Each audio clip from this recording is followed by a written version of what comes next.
Good evening. आज हम article 4 के बारे में पढ़ाई करेंगे या समझेंगे, सीखने की कोशिश करेंगे। आर्टिकल 4 जो है कॉन्स्टिट्यूशन ऑफ इंडिया का, ये क्लोजली रिलेटेड है किससे? 2 से और 3 से। As it provides provisions regarding the implementation of laws made under these articles. ठीक है, ये क्या दे रहा है? ये प्रोविजंस दे रहा है regarding the implementation of laws made under these two articles. It deals with the consequential amendments required when new states are formed or when the boundaries, names or areas of existing states are altered. ठीक है, ये किस चीज़ से deal करता है? It deals with the consequential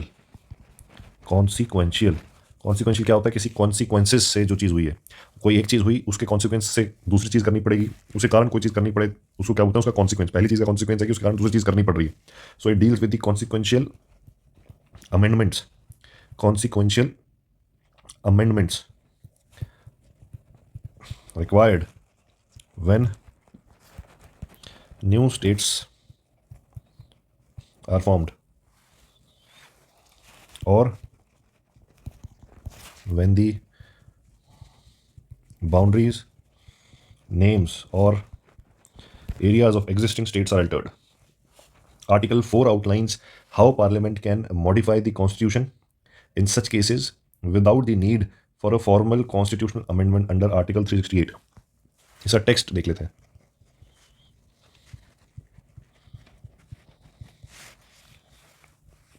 सबसे पहले laws enacted under article 2 and article 3, ये हमने देख लिए हैं।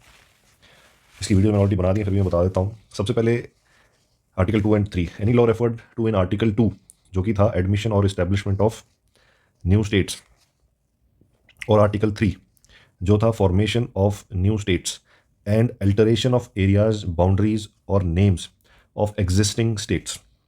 ठीक है, तो आर्टिकल 2 जो था उसमें हम क्या कर रहे थे? इस्टेब्लिश कर रहे थे और ऐड कर रहे थे। ये हमने देखा, कोई जिसमें पहले से कोई पॉलिटिकल कोई आपका फ्रेमवर्क नहीं है उसको आपने यूनियन ऑफ इंडिया में शामिल करना। ऐड में कोई ऑलरेडी फंक्शनल चीज़ है, एक फंक्शनल आपका इलाका है, उसको आप ऐड कर रहे हो, जैसे सिक्किम। और ये क्या है? आपने बाहर की एक्सटर्नल टेरिटरी है।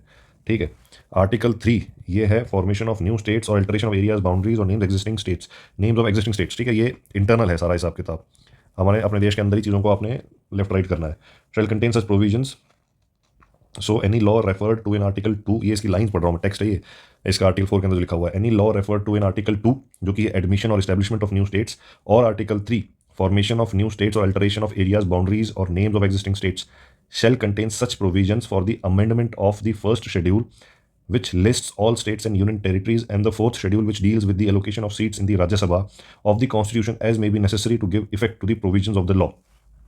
ठीक है, तो पहला पॉइंट क्या था? Laws enacted under article 2 and article 3, any law referred to in article 2 जो कि है क्या, इन ब्रैकेट, एडमिशन और इस्टेब्लिशमेंट ऑफ न्यू स्टेट्स, और article 3 formation of new states and alteration of areas, boundaries और names of existing states shall contain such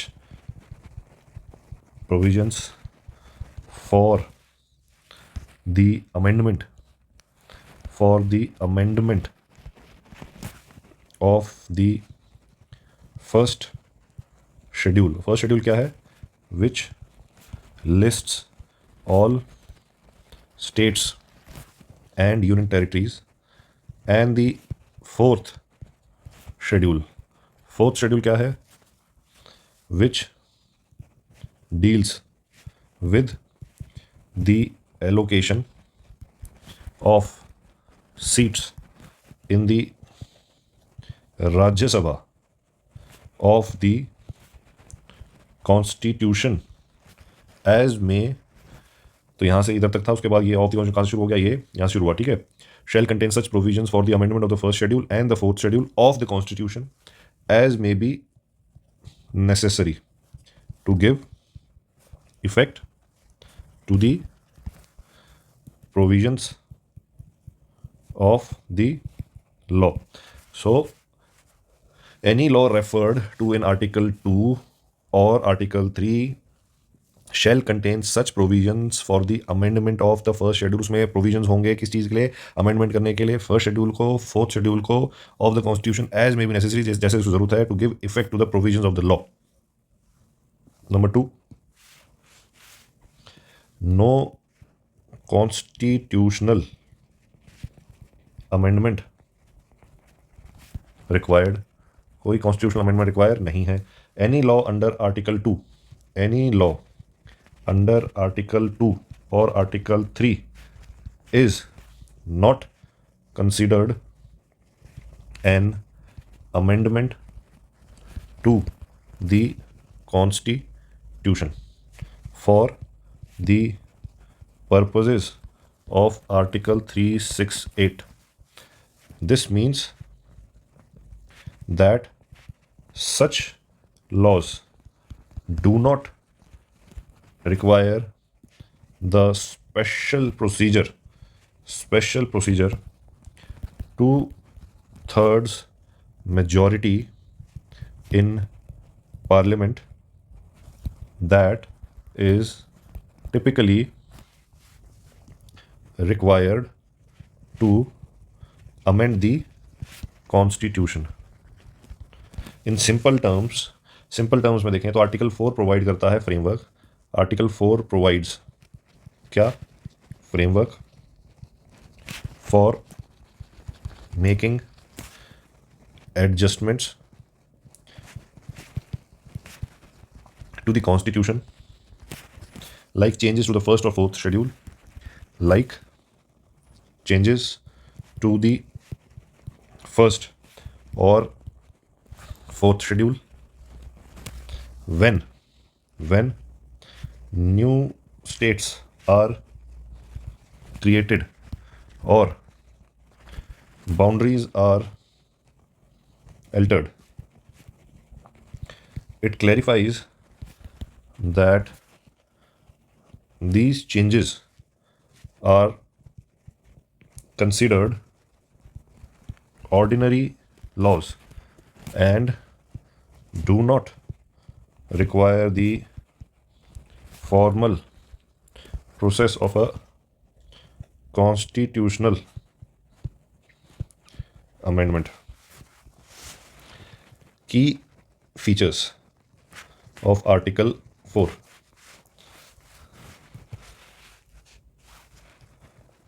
Consequential changes to the first and fourth schedule. ठीक है, when a new state is formed, जब नया state बनता है और boundaries are altered under article 2 और article 3, जो फर्स्ट शेड्यूल है which lists the names of all states and union territories, and जो फोर्थ शेड्यूल है जो एलोकेट करता है number of Rajya Sabha seats to each state, need to be updated. इन दोनों को अपडेट करने की ज़रूरत पड़ती है. आर्टिकल 4 इंश्योर करता है कि parliament can make them necessarily make, जो ये नेसेसरी चेंजेस हैं वो कर सकें. ठीक है, it ensures that Parliament can make these necessary changes automatically through ordinary legislation. ठीक है, ऑर्डिनरी लेजिस्लेशन के थ्रू ये चेंजेस कर सके. This provision helps keep the constitution updated without the need for lengthy constitutional amendment process. ठीक है, जो constitution का जो अमेंडमेंट का जो प्रोसेस है वो आपने स्किप कर दिया. ठीक है, लेंथी प्रोसेस होता है वो. कॉन्स्टिट्यूशन अमेंडमेंट प्रोसेस से आपने अपना उसमें जाने की जरूरत नहीं है. नॉर्मल ऑर्डिनरी लेजिस्लेशन के थ्रू आप ये कार्रवाई कर सकते हो. एग्जेम्पशन, तो ये क्या दे रहा है, एग्जेम्पशन दे रहा है, exemption from the amendment process से आपको एग्जेम्पशन दे रहा है. ठीक है. Article 4 specifically states that laws made under article 2 and 3 are not considered constitutional amendments even if they lead to changes in the constitution. This distinction, ये जो distinction है ये ज़रूरी है, ठीक है. This distinction is important because जो constitutional amendments है हमारे require a more rigorous process. That is two-third majority चाहिए in both houses of parliament, और ये under article 368 के तहत होता है, ठीक है. both houses में चाहिए, ठीक है. तो वो ना करना पड़े. However, the reorganization of states, formation of new states or altering their boundaries can be done by a simple majority in parliament. जो ये reorganization है states का, formation of new states है, altering है, ये क्या है? simple majority से हो सकता है, ठीक है. इससे प्रोसेस क्या हो गया? तेज हो गया. Purpose and importance of article 4.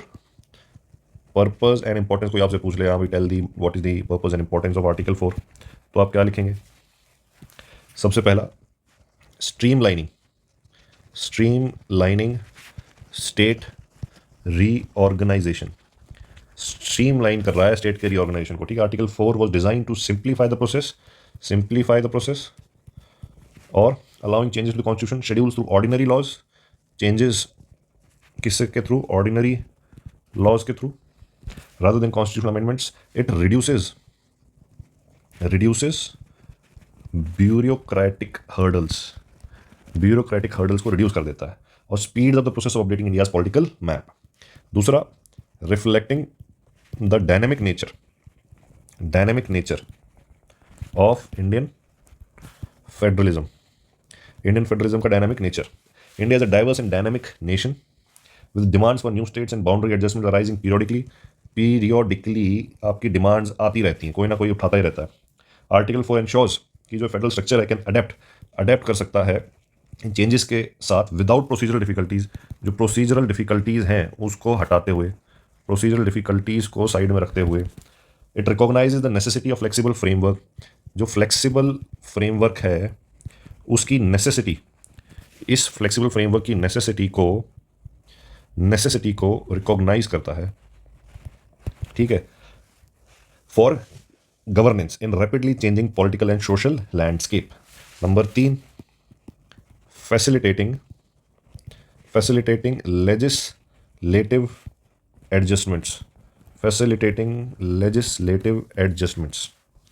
Without Article 4, every time a new state was formed or boundary changed, Parliament would need to pass a constitutional amendment to update the first and fourth schedule. अब उसको इन्होंने automatic process बना दिया, एक mechanism दे दिया जिससे आपका क्या हुआ? एक ऑटोमेटिक एडजस्टमेंट हो सकती है, ठीक है. ऑटोमेटिक एडजस्टमेंट हो सकती है. ensuring that the constitution remains current with India's evolving territorial and administrative needs.